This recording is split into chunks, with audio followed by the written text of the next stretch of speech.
Kakainin nyo, wag yung pera kasi baka kung ano pa yung bilhin nyo. Jollibee lang. Oo nga.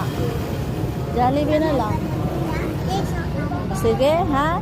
Saan kayo hintay? Dito? O sige, hintayin guys. Andito ngayon tayo sa Jollibee. Dalawang burger. Ay, yung drinks nyo na. Dalawa, tag-isa din.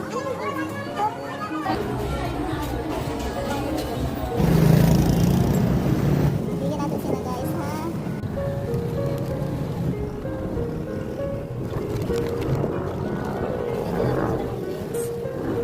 Kain kayo, parang gutom na gutom kayo. Oo.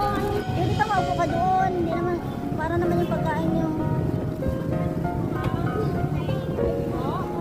Paano, iwan ko na kayo dito. Huwag kayong gagawa ng masama, huwag kayong magnanakaw. Ha? Kung nagugutom kayo, hingi lang kayo sa mga tao. Huwag kayong mangunguha ng pera. Ha? Humingi ng pera eh, baka ibili ng kung ano-ano lang. Happy na? Pwede na ako umalis? Ano sabihin?